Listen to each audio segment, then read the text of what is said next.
C'est parti, bonjour. Alors, on est parti pour la revue de psychologie positive.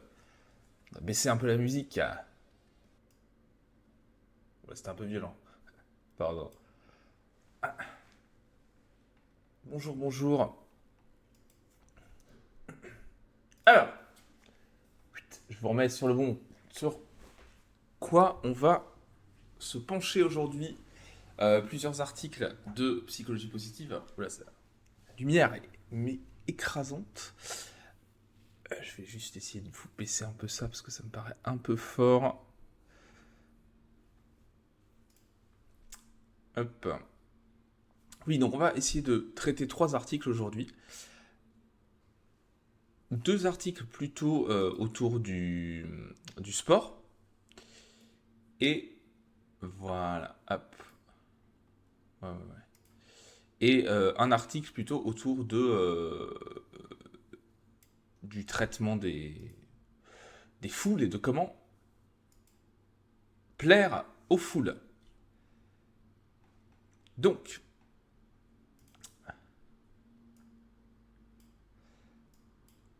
voilà. On va traiter ces articles-là plutôt des articles qui font référence à des articles scientifiques que j'ai été voir aussi un petit peu derrière, mais qui résument un peu les choses, ce qui permet de simplifier la vulgarisation là-dessus. Donc, premier article, euh, hop, je vais me remettre un peu plus en face de la cam.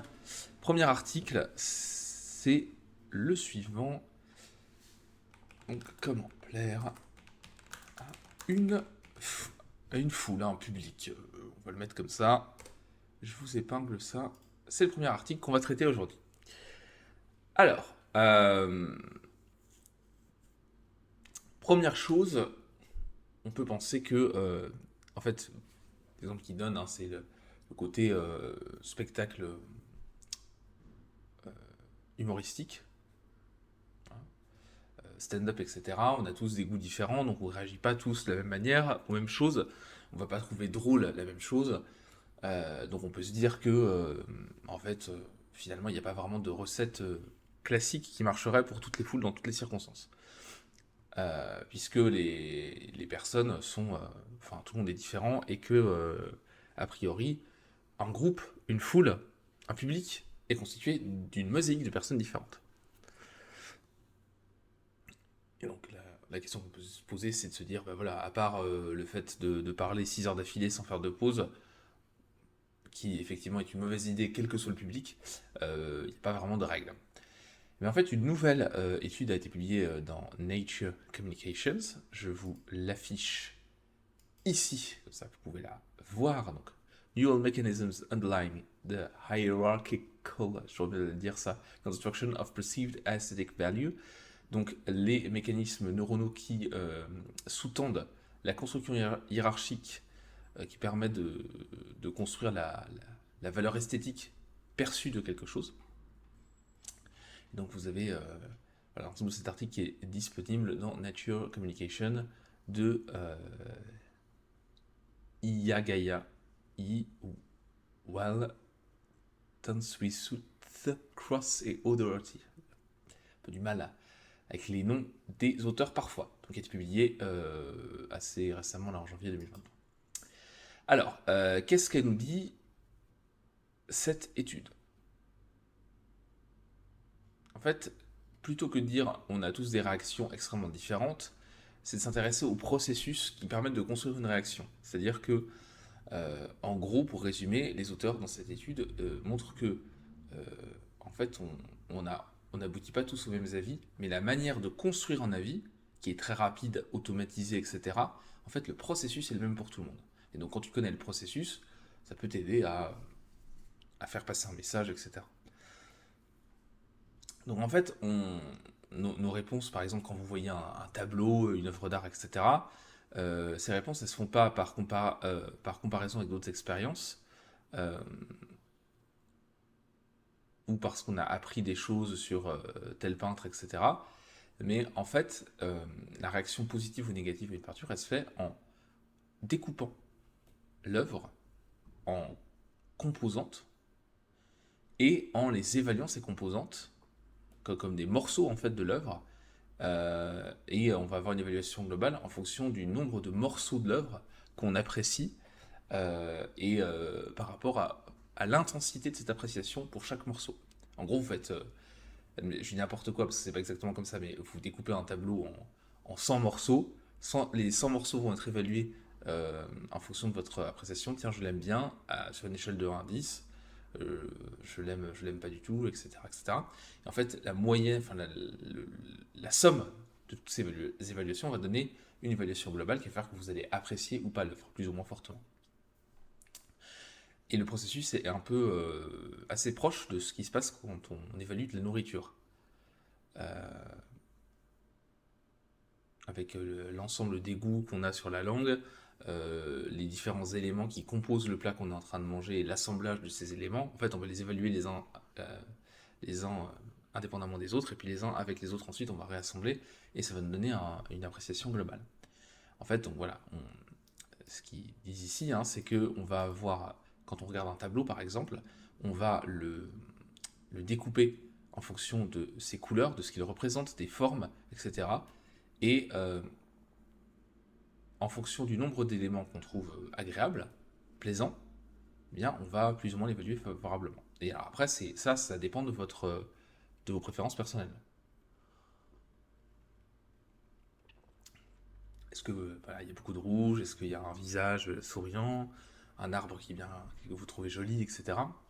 Et là, c'est vraiment vos appréciations. Mais en tout cas, votre processus d'évaluation, il est le même que celui de votre voisin. Voilà.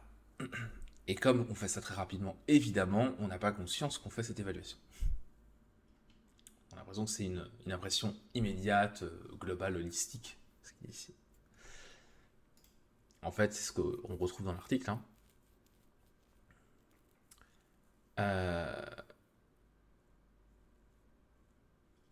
Là, en fait, dans l'article, ça va beaucoup plus loin dans l'article d'origine sur lequel il se base. Hein, on va avoir un découpage en fonction des réactions neuronales. Donc, les auteurs ont pu regarder ça par imagerie, etc. Donc, je sais pas si d'ailleurs ils nous mettent.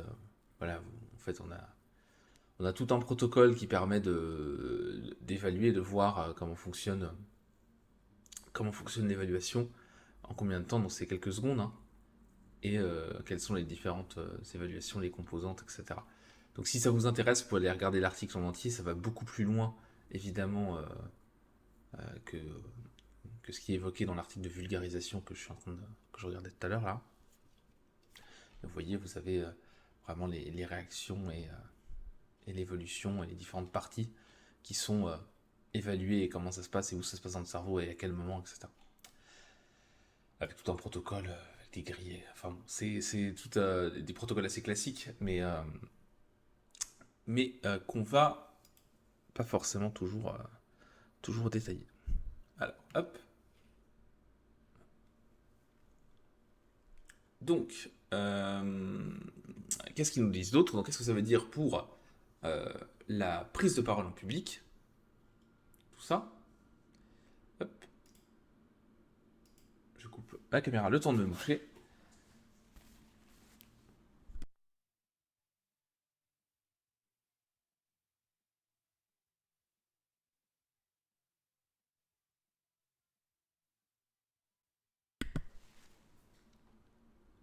Hop. Alors, ça veut dire, pardon, euh, que de la même manière qu'on apprécie une œuvre, une peinture, une œuvre audio, etc., ça veut dire que dans un discours, il y a des ensembles de choses qu'on va analyser, qu'on va découper. Ok. Et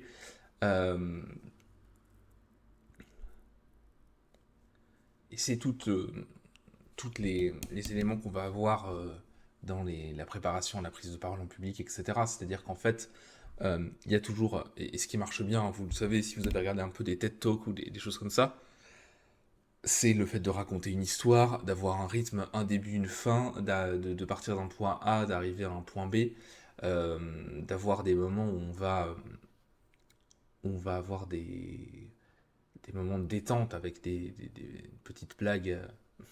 Je parle d'un discours qui n'est pas un discours humoristique. Hein. Petite blague pour alléger un petit peu le propos, pour que ce soit un peu moins lourd. Donc on va avoir tout ça, et ce qu'ils disent aussi, c'est que voilà, les hommes politiques, ils font la même chose aussi, et non seulement ils respectent un peu des bonnes pratiques en termes de construction de discours, parce qu'on va découper en différentes parties et retrouver certains éléments va être plus facile pour suivre, pour capter l'attention et pour avoir une évaluation positive. Et ensuite, par contre, par rapport au contenu, là, comme c'est subjectif et que ça dépend des gens, il y a un rythme, il y a une organisation, donc il y a un process qu'on peut favoriser, qu'on peut faciliter d'analyse et d'évaluation. Et après, le contenu, ça dépend des foules. Et donc, les hommes politiques aux États-Unis, notamment, ils font des focus group, ils donnent aux gens des buzzers, des petits boutons pour appuyer pour qu'on ait leurs réactions en temps réel au discours. Et ça leur permet de voir ce qu'ils aiment, ce qu'ils n'aiment pas au moment du discours, est-ce que c'est bien senti, etc. Donc en fait, ça permet de tester aussi le contenu et le rythme du discours. On va jusque-là, hein. Évidemment, le but, c'est pas toujours. Enfin, alors en politique ou en général, c'est pas que de faire plaisir au public. Si le contenu. Enfin, si c'est vide de sens, mais que vous respectez toutes les étapes, tous les éléments, bah c'est bien, mais ça marchera pas. Et puis il faut aussi un peu enfin, voir comment le public réagit et essayer de rebondir dessus. Mais il y a un certain nombre de choses qu'on peut respecter et de rythmes qu'on peut respecter pour la prise de parole en public. Alors après, le truc poussé à l'extrême, c'est ce qu'on a dans les concours d'éloquence où on a toujours la même structure avec. Enfin, c'est un exercice de style, donc c'est un peu. Moi, je suis pas hyper fan, mais c'est un peu redondant.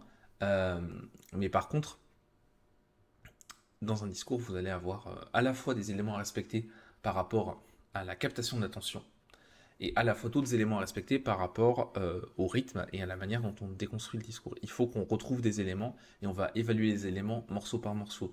Donc si on est, même si on ne se rend pas compte, donc s'il nous manque des éléments, euh, si on n'a pas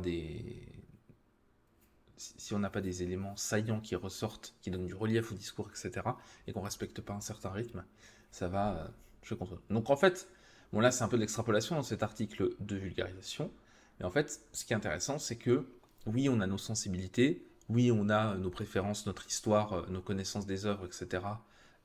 Ok, mais en fait le processus d'analyse d'un tableau, spontanément il est toujours le même. C'est pas parce que vous êtes critique d'art que votre analyse première ne va pas être la même que l'analyse de quelqu'un qui n'y connaît rien.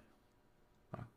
C'est juste après les éléments de contenu, le process sera le même, les éléments de contenu et d'expérience sur lesquels vous vous basez sont différents, et puis après l'analyse intellectuelle qui arrive dans un deuxième temps, là elle est argumentée par la connaissance de l'artiste, de son histoire, du contexte historique, etc. etc. Ça peut changer les choses.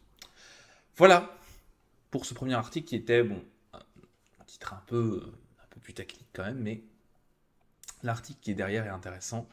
Et donc je vous invite à le regarder. Après, c'est des articles d'études sur le cerveau, donc c'est un petit peu plus dense, un petit peu plus complexe, mais ça peut être très intéressant si vous connaissez un petit peu ce genre de sujet et d'article. Je regarde juste un truc. Ils expliquent le modèle qu'ils ont utilisé, le modèle ouais, mathématique, etc. Ok. Très bien.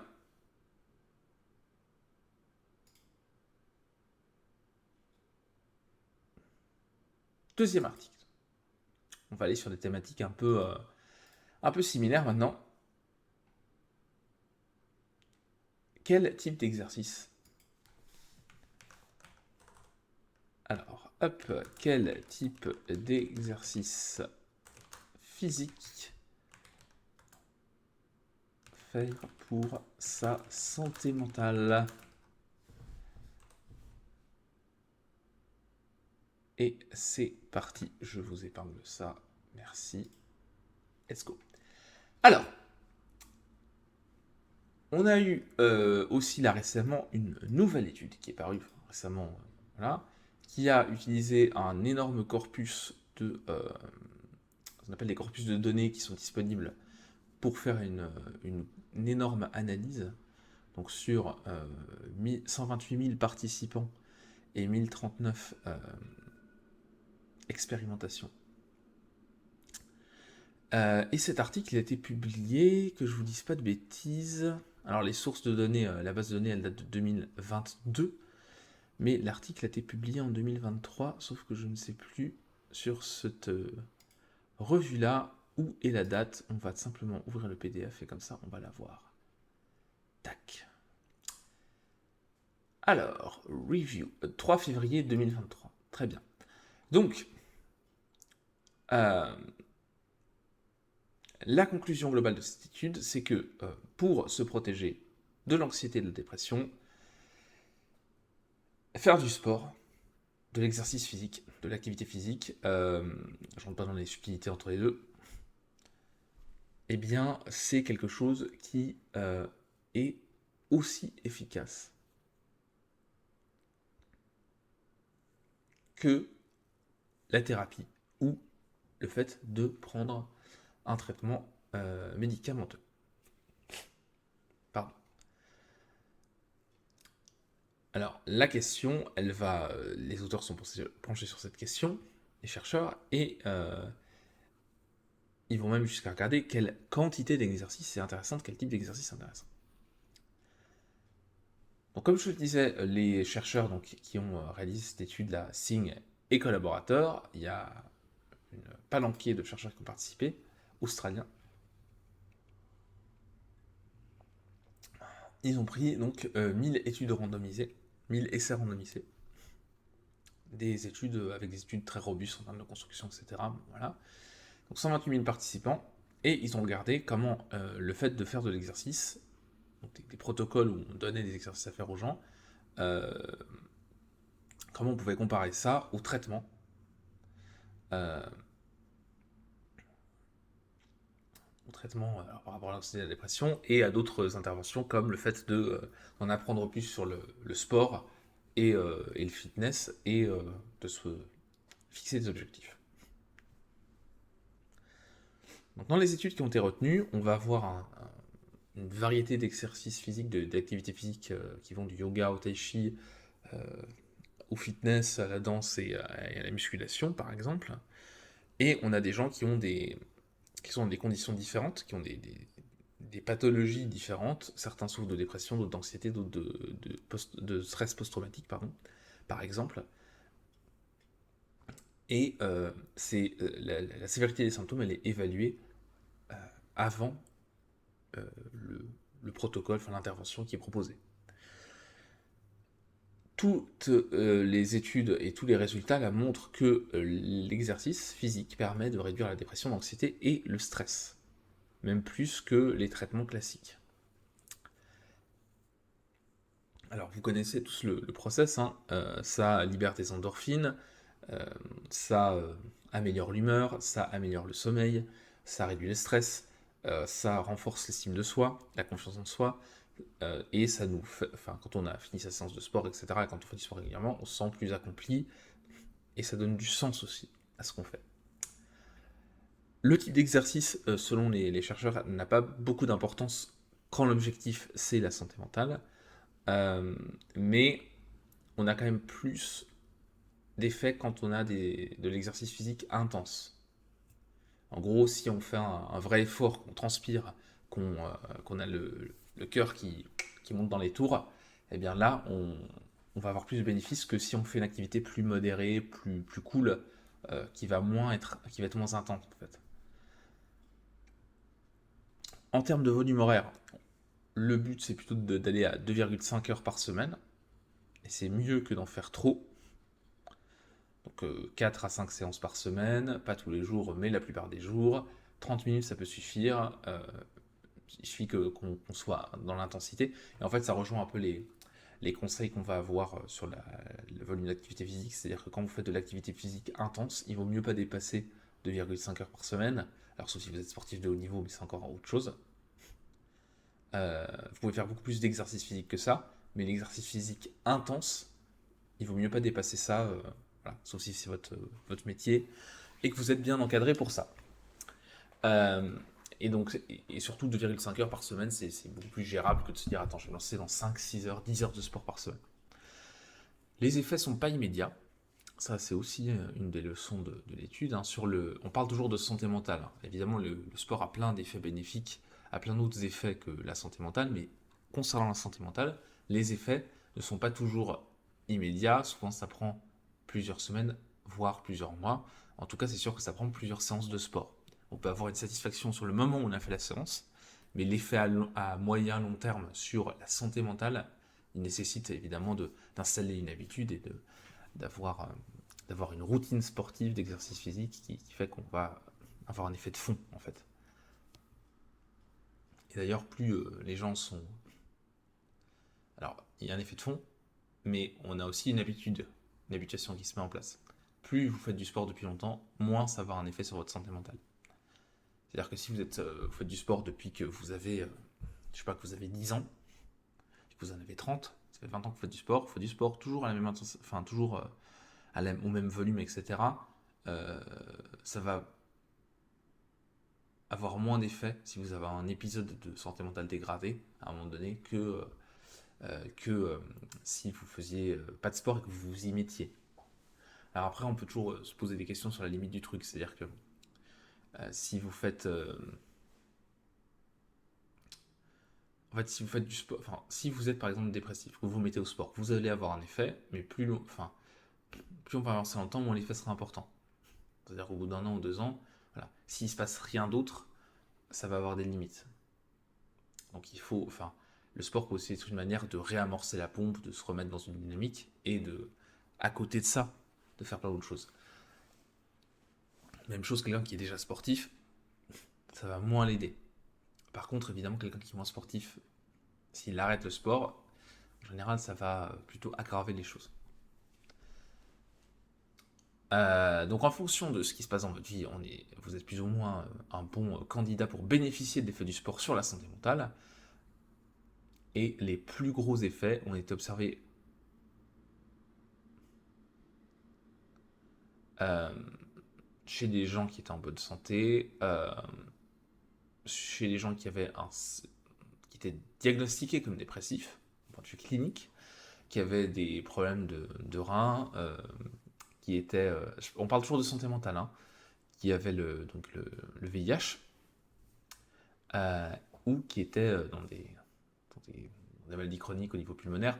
En fait, le sport avait un effet sur leur santé mentale beaucoup plus important que chez les autres. Encore une fois, on s'intéresse qu'à la santé mentale ici. Alors, la question qui pose, c'est alors pourquoi si le sport est si bon que ça pour la santé mentale, pourquoi est-ce qu'on ne prescrit pas plus?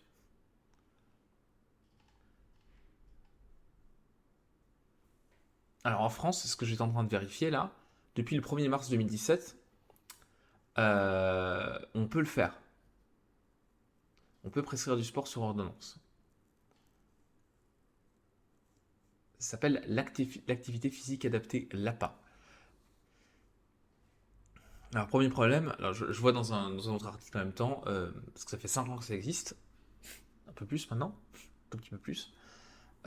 C'est pas remboursé ou partiellement, et c'est que dans le cas de maladies chroniques. Donc bon, malheureusement, ça empêche un peu la diffusion large de cette prescription. C'est un peu dommage parce que le sport sur ordonnance,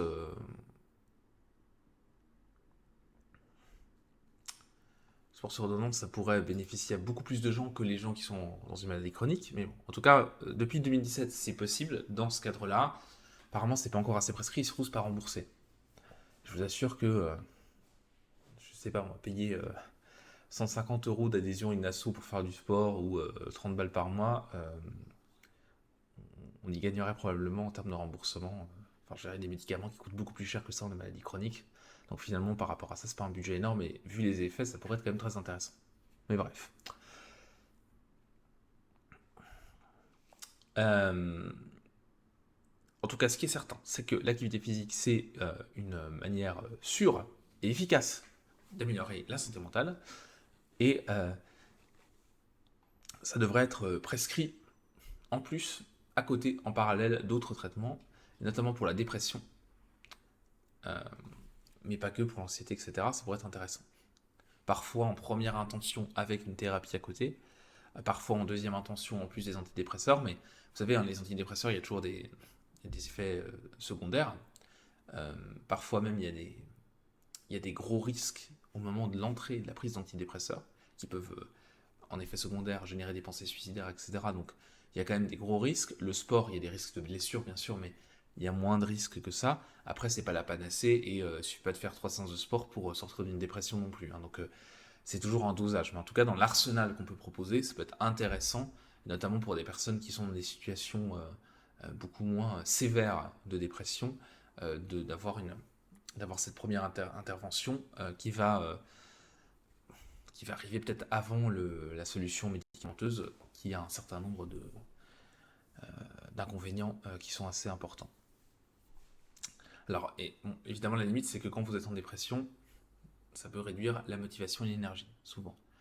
Et donc, dans ce cas-là, les chercheurs préconisent un certain nombre enfin, donnent un certain nombre de conseils, qui sont des conseils pour créer des habitudes, hein, assez classiques. Donc, les mini-habitudes, commencez petit, trouver une activité qui vous plaît, euh, faire de l'exercice une habitude, donc en faire peu, mais en faire vraiment régulièrement, essayer de l'instaurer dans le quotidien, mettre en place des objectifs qui soient réalistes, pas se dire, c'est bon, je passe de 0 à 15 heures de sport par semaine, je suis au taquet, on va tout casser, etc. Voilà, il faut y aller petit à petit, on peut se récompenser. On est dans une perspective de santé mentale, donc pas de perte de poids, donc j'ai envie de dire même avec une petite récompense alimentaire ou une petite récompense autre. Enfin, il y a plein de manières de se motiver, de se donner des carottes, de s'auto-féliciter. Et, euh, et aussi l'attitude, aussi, pareil dans les habitudes, hein. Créer une habitude, ne pas abandonner à la première séance qui est loupée. C'est parce qu'on loupe une séance que ça y est, c'est terminé. Être un peu plus résilient là-dessus et se dire, ok, j'ai loupé une séance, mais par contre, demain, je m'y remets. Voilà. Donc, c'est des conseils assez classiques. Vous pouvez prendre des conseils pour créer des habitudes, sur se réaliser, vous trouvez des choses sur les mini-habitudes, comment mettre en place les habitudes, etc. etc. Voilà, et ce qui est souligné dans l'article, ce que je disais tout à l'heure, c'est pas la panacée, c'est pas une recette miracle. Souvent, on a besoin d'accompagnement en plus, mais l'avantage du sport, c'est que c'est souvent quand même pas très cher, ça dépend du sport qu'on fait, mais voilà, notamment en France, on a plein d'assauts, l'adhésion à une asso, souvent 150-200 balles par an pour un adulte, c'est pas ultra cher pour 2 séances de sport par semaine. Même les salles de sport, les salles de musculation ou autres, c'est pas si cher que ça non plus. Alors par rapport, alors, malheureusement c'est pas remboursé, évidemment c'est toujours en budget, hein, 30 euros par exemple, 30 euros, 20 ou 30 euros par mois, ça fait quand même 360 euros par an. C'est pas à la portée de tout le monde, mais c'est pas des énormes budgets par rapport à tous les bénéfices que ça peut apporter. Donc voilà, quand on est dans des difficultés, c'est comme des questions à se poser aussi. Même si voilà, j'ai conscience que pour certaines personnes c'est cher, mais on peut aussi faire du sport à la maison. Enfin, bon, il y a des sports gratuits, hein. Aller courir, c'est pas un sport qui coûte très très cher. Donc c'est quelque chose donc, de très accessible, le sport, avec peu d'effets secondaires et beaucoup d'effets bénéfiques, notamment sur la santé mentale, mais pas que.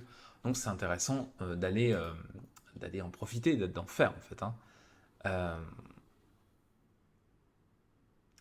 et donc ça marche, c'est ce que dit l'article scientifique là, sur la population générale, sur les gens qui ont des troubles de santé mentale, des gens qui ont des maladies chroniques, et donc ça devrait être une approche principale de base pour le traitement de la dépression, de l'anxiété et la détresse psychologique. Voilà ce que ça nous dit. Donc malheureusement, encore en France, c'est pas remboursé. Moi, je reste persuadé que c'est quelque chose qui coûterait pas très cher finalement, et qui pourrait énormément améliorer la santé mentale des gens et enfin, leur efficacité, leur épanouissement, etc. Ça coûte pas si cher que ça. Quand on compare à des médicaments, quand on compare au coût aussi, évidemment si on est très cynique, qu'on se place d'un point de vue économique, capitaliste, c'est que en fait le coût est assez faible par rapport aux bénéfices, parce que quelqu'un qui fait du sport, il va aussi peut-être, quand il se plaît dans son sport, consommer dans son sport, acheter des choses pour son sport, aller mieux dans sa vie, être plus efficace, etc. Donc peut-être dépenser plus, être plus productif au travail, etc. Ça aussi, on sait hein, que les gens qui font du sport régulièrement sont plus productifs, sont plus motivés, ont plus d'énergie euh, pour au travail. Alors après, tout dépend du type de travail, mais d'une manière générale. Donc en fait, ça a plein d'effets bénéfiques, et d'un point de vue économique, si on s'en fiche de la santé mentale des gens, etc., comme finalité, on peut se dire, oui, ok, rembourser des activités physiques, ça coûte de l'argent, mais ça coûte pour un certain nombre de personnes moins cher que de donner des médicaments, et ça permet de les rendre plus heureux, plus productifs, de consommer plus après derrière, sur certains sujets. Donc, au final, ça rapporterait plus à l'État, je pense. Évidemment, là, je l'ai fait à la louche, il faudra peut-être faire une étude, mais je pense que ça rapporterait plus d'un point de vue économique, si c'est la seule boussole qui compte euh, pour un législateur ou pour un gouvernant. D'un point de vue économique, je pense que ça rapporterait plus de plus faire du sport sur ordonnance, et pas que dans les maladies chroniques, mais aussi pour les gens en général, et de rembourser, que de ne pas le faire, en fait. Et d'aller sur d'autres choses, soit de rien proposer, soit de proposer des médocs. Et uniquement ça. C'est comme la thérapie. Hein. Le remboursement des psychologues, c'est plutôt. C'est encore très faible, ça a commencé, c'est encore très faible, c'est encore très peu en termes de nombre de séances et de prix. Mais en fait, ça, c'est un coût, mais les bénéfices potentiels, euh, le fait d'améliorer la santé mentale des gens est tellement énorme après économiquement que je pense que c'est un mauvais calcul de se dire non, ça coûte trop cher. Avis perso. On passe, pardon, j'ai un peu le nez pris ce matin, c'est les allergies. On passe au dernier article de la matinée et on reste dans le même, un peu dans la même thématique. C'est le pouvoir des attentes. Alors, le pouvoir des attentes. Let's go. Article qu'on va traiter maintenant. Donc en gros, je vous la fais courte, je vous la fais simple. On a ce qu'on appelle l'effet placebo et l'effet nocebo. L'effet placebo, euh, c'est par exemple le fait de prendre un cacheton en fait où il n'y a que du sucre dedans, ou rien du tout d'ailleurs, et en fait il n'y a pas de principe actif, mais le fait de prendre le médicament va avoir un effet similaire, aussi fort, un peu moins fort, mais en tout cas similaire à celui d'un vrai médicament. Pourquoi? Donc on parle des attentes, parce que les gens s'attendent à ce qu'il y ait un effet, parce qu'ils ont l'impression de prendre un médicament. Les nocebo, c'est l'inverse, on a la présupposition qu'il va y avoir un effet négatif au traitement, et donc on va avoir la production d'effets secondaires alors qu'on n'a pas de principe actif qui a été pris. Par exemple, les maux de tête, des malaises, etc. Donc en fait, les attentes, et ça c'est quelque chose qui m'a toujours fasciné moi, et qui m'a aussi donné envie de m'intéresser à la psychologie, c'est que les attentes de notre cerveau, ce qu'on a en tête, comme on imagine les choses, ça a un effet. Je regardais avec la lumière qui sature un peu, mais ça a un effet sur... c'est un effet réel en fait, sur notre corps et sur les mécanismes du système immunitaire, du système nerveux qui se mettent en place. Et, cet effet, il peut être vraiment ultra fort. Et il est tellement fort que c'est le maître étalon pour un médoc. Hein. C'est-à-dire que, alors évidemment, on teste ses effets secondaires, on teste le principe actif, etc. Mais pour voir si un médicament est efficace, il faut qu'il soit plus efficace qu'un placebo. Pour qu'on estime que c'est un médicament intéressant. Si le médicament n'est pas plus efficace qu'un placebo, ça sert à rien. Évidemment, parce qu'on fabrique quelque chose qui coûte très cher, alors qu'en fait, on pourrait donner une fausse pilule, ça serait le même effet. Donc, voire des fois, certains médicaments sont moins efficaces que des placebos. Alors, les mécanismes, ils sont pas tout à fait résolus. On ne sait pas exactement comment ça marche. On a quand même des éléments. Hein. Mais par exemple, des placebos qui traitent la douleur, là, ce qui est expliqué dans l'article, c'est qu'en fait, on sait que ça active les mêmes mécanismes que les médicaments dans le cerveau. Euh, et la douleur c'est subjectif,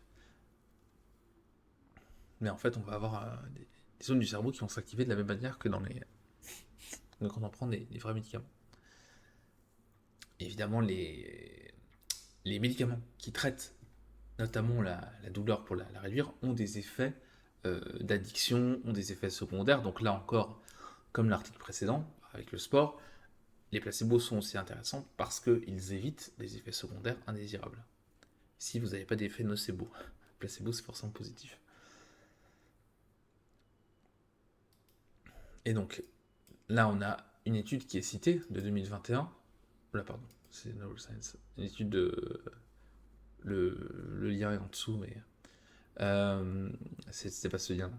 L'étude de Crawford et collaborateurs de 2021 montre qu'en fait les placebos et les nocebo ils fonctionnent en activant des circuits de gestion de la douleur en fait dans le tronc cérébral. Le tronc cérébral, c'est situé à ce niveau-là, hein. C'est derrière le cortex, en dessous. Et c'est exactement les mêmes circuits qui sont activés quand on prend des analgésiques, quand on a une vraie douleur.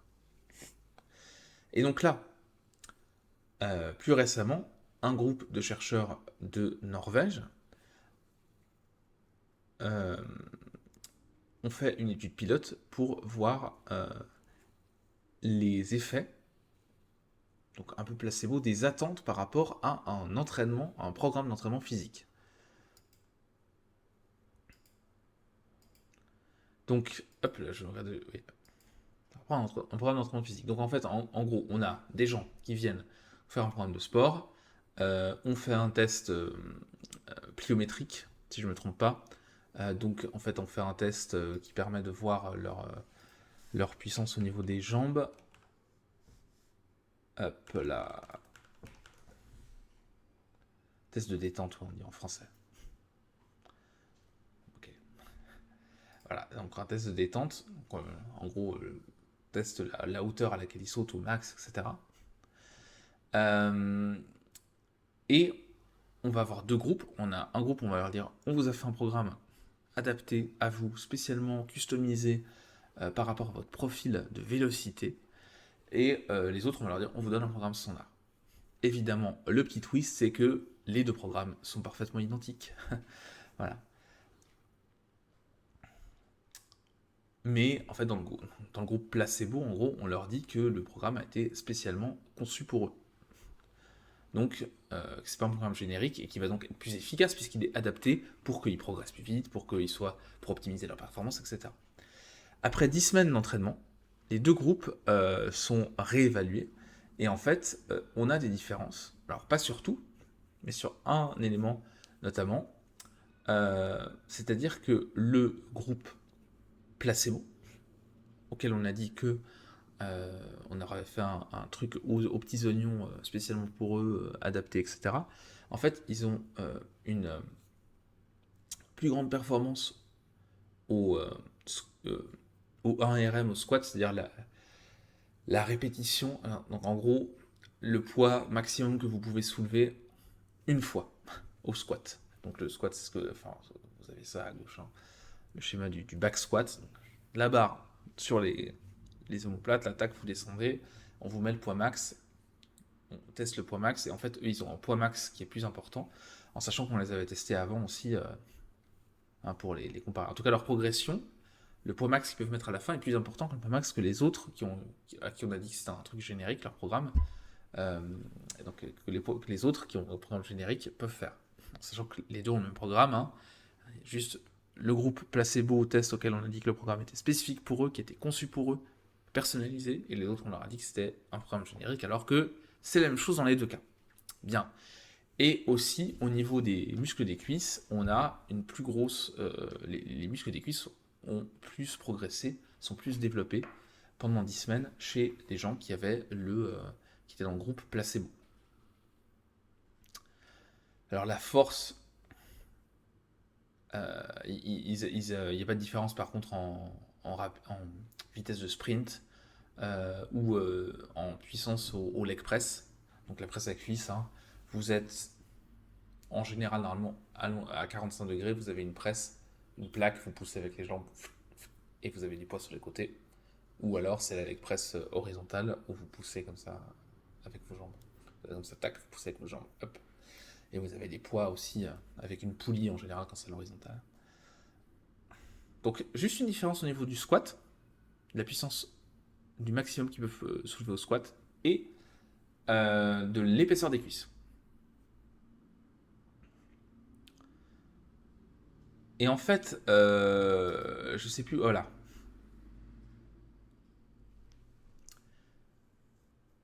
Là, ils disent dans l'article vulgarisation, j'avais noté un truc de l'article d'origine justement de Lindbergh, hein, qui est là. Donc vous avez le DOI, je vous le remets aussi parce que je vous le remets. Donc l'article de base c'est The Effects of Being Told You Are in the Intervention Group on Training Results, a Pilot Study. Donc le fait, les effets du fait qu'on vous dise que vous êtes dans le groupe test d'une étude sur d'une étude scientifique, l'effet qu'on vous dise que vous êtes sur le groupe test sur vos résultats. Donc encore une fois, on avait 40 athlètes, donc c'est assez modeste hein, comme étude, c'est pour ça qu'ils disent que c'est une étude pilote.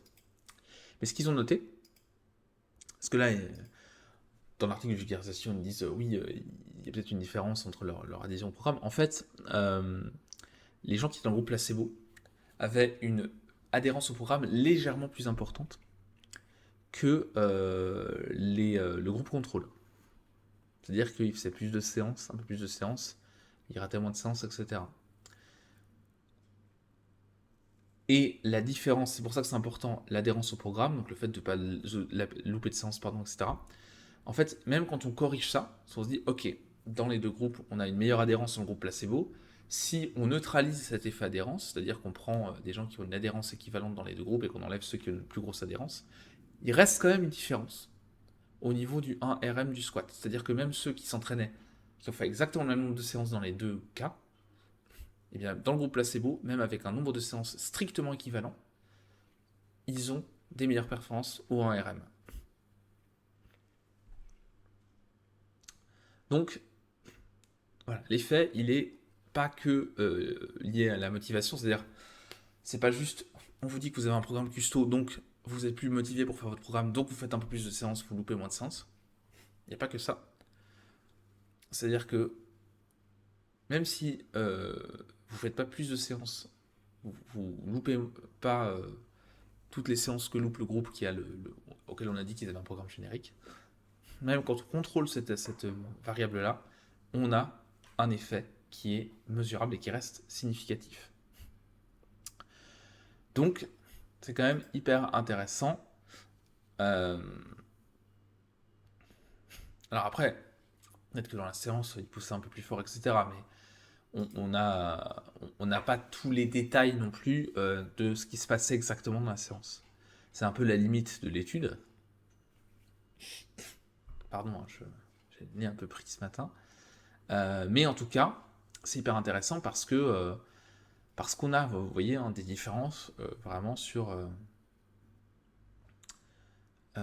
différences significatives, un petite étoile ici, sur le 1RM, sur l'épaisseur des cuisses. Alors qui est un peu moins, un peu moins, entre guillemets, parce que ça ne veut rien dire de dire ça, mais la significativité, c'est avec une barre plus faible. En même temps, c'est un petit groupe, donc voilà, il faudra faire avec des plus gros échantillons. L'adhérence, on a une vraie différence aussi. Donc, quoi qu'il arrive, en fait, ce qui est intéressant, c'est que quand on vous dit vous avez un programme custo, vous allez plus vous y tenir que si on dit prenez un programme générique. Même si, de fait, ce programme n'est pas customisé. Et vous avez un effet sur vos performances. Sachant que, alors il n'y a pas de différence sur la force, mais sur cet exercice-là, il y a un côté aussi système nerveux, hein, activation du système nerveux, hein, pour avoir le mouvement, il n'y a pas que la taille des muscles, et donc ça peut aussi jouer. Mais c'est intéressant parce que à ce moment-là, on peut se dire, voilà, enfin, après il n'y a pas forcément de conclusion de l'article très intéressante ici, mais ce qui est intéressant, c'est qu'on peut se dire que si vous avez vraiment un programme custo, plus, qui va vraiment faire une différence au niveau des performances. Imaginez un peu Enfin, on peut imaginer qu'on peut avoir un double effet. C'est-à-dire que non seulement, si on vous dit simplement que le programme est customisé pour vous, alors que ce n'est pas le cas, déjà il y a un effet qui reste modeste, hein, mais qui est réel. Il y a plus de 5% de progression au 1 RM, au squat, alors que les autres c'est à peine 1%. Et puis la taille des cuisses aussi. Même si c'est un peu moins. Enfin, même si c'est plus limité comme conclusion et qu'il faut rester prudent. Ça, c'est quand vous avez juste le fait qu'on vous dise que vous avez un programme custo alors que vous avez un programme générique. Donc imaginez si on combine ça à un vrai programme customisé, vous avez un effet placebo plus un effet réel du programme. Bon, on commence à être sur des choses intéressantes. Donc, alors, il faudrait voir si ça se cumule. Peut-être que ça se cumule pas et qu'en fait, l'effet réel du programme annule les bénéfices du fait qu'on vous dise que le programme est customisé, de savoir que le programme est customisé. Peut-être, là, il faudrait tester avec un programme customisé et on dit aux gens, on fait des programmes customisés pour tout le monde, et à certains, on leur dit que c'est un programme générique, même si c'est vraiment un programme customisé, aux autres, on leur dit que c'est un programme customisé, alors que c'est vraiment un programme customisé. Donc là, on pourrait comparer. Donc il faudrait aller plus loin, c'est une étude pilote, mais c'est intéressant, ça montre encore une fois le pouvoir du cerveau sur ce qu'on arrive à faire. Si vous vous entraînez, et notamment si vous faites de la musculation, puisque là c'était le cas, vous le savez, hein, il y a des jours, pour plein de raisons, hein, le sommeil, etc., mais aussi d'un point de vue juste de l'état d'esprit mental, on va être beaucoup moins performant, on va pousser beaucoup moins lourd, juste parce que mentalement, on a bien dormi, on a bien mangé comme d'habitude, mais juste parce que mentalement on n'est pas dedans. Et ça va être beaucoup plus compliqué parce qu'au niveau du système nerveux, du coup, on va moins activer les muscles, moins bien, etc. Donc, étude intéressante sur l'effet placebo ce matin. Il est 9h12. Il est 9h12. Je me permets de retirer les messages épinglés. Donc, il est 9h12. On va s'arrêter là pour ce matin. J'ai pas mis la lumière derrière ce matin. Donc 3 articles. Un article plutôt sur l'analyse des œuvres d'art, comment est-ce qu'on analyse les choses et comment on apprécie les choses. Les processus sont les mêmes pour tout le monde. Les effets de l'exercice physique sur la santé mentale. Et enfin, pour terminer, là, les effets placebo par rapport à un programme d'exercice physique, de musculation, et donc cet effet placebo sur les résultats d'un entraînement en musculation. Voilà. Donc 3 articles, un peu 2 complémentaires et puis un autre un peu à côté. Voilà pour les nouvelles de la semaine. Moi, je vais vous retrouver la semaine prochaine pour une nouvelle revue de psychologie positive. En théorie, la semaine prochaine, il n'y a pas de souci, je serai là. J'espère qu'il y aura pas mal de choses intéressantes à vous partager. Et puis d'ici là, moi je vous souhaite une excellente journée. Et je vous dis à très bientôt. Ciao!